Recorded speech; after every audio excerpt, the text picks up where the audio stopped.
but the covenant is still speaking. Am I talking to somebody here? Covenant is not prayer points. Covenant is not fasting. One of the greatest things I understand to run with God is covenant. I told you many times, if you are not tied with covenant, even prayers, I find it difficult to be answered.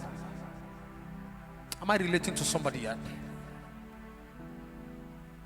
Covenant is one of the elements that can break protocol.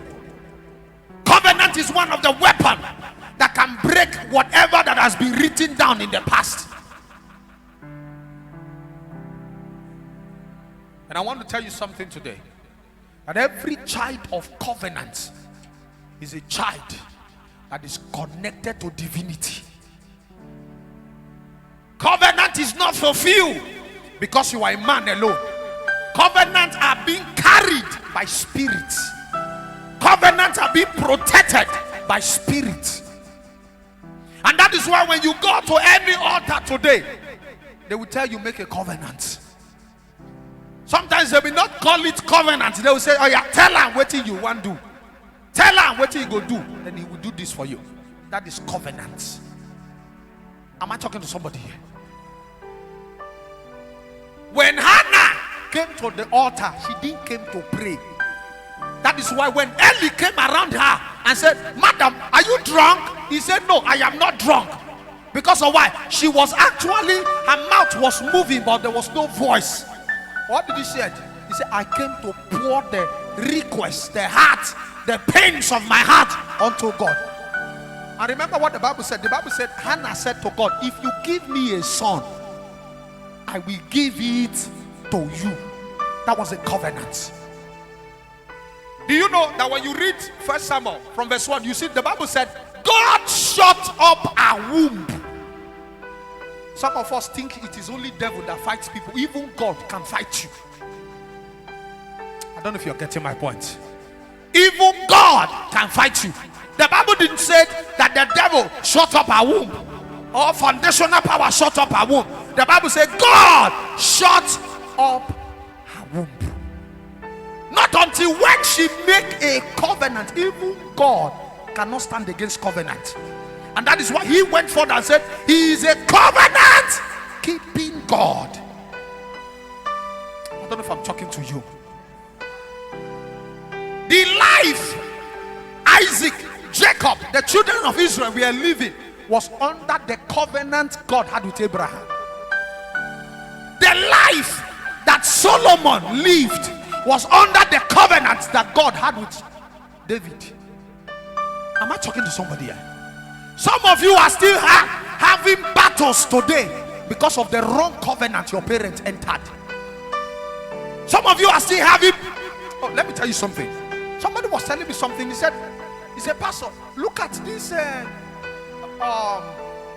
these children. They are wayward, but they are prospering. These children, they are not good. They are bad children. They are prospering. I said, sit down. I told him to sit down. He sit down.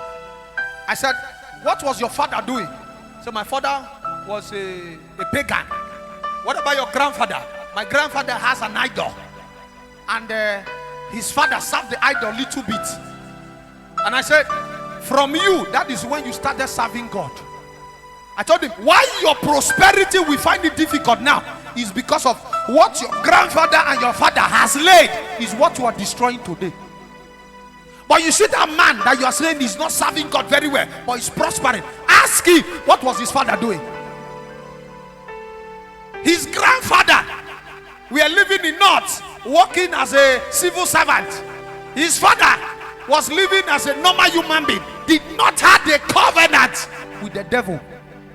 Listen to me. The moment you went into covenant with the devil, be ready for battle. It's a generational matter. For God to move from one generation to another generation, it takes covenant. For God to stick with you from one generation to another generation, it takes covenant. Today we mothers, we are praying. What is the covenant we are making? We go to church every day. We pray and pray and pray. What is the covenant you are making? Am I relating to someone here? What is the covenant you are making? Where is that covenant you have entered? I remember a long time ago, our mommy here will always remember me.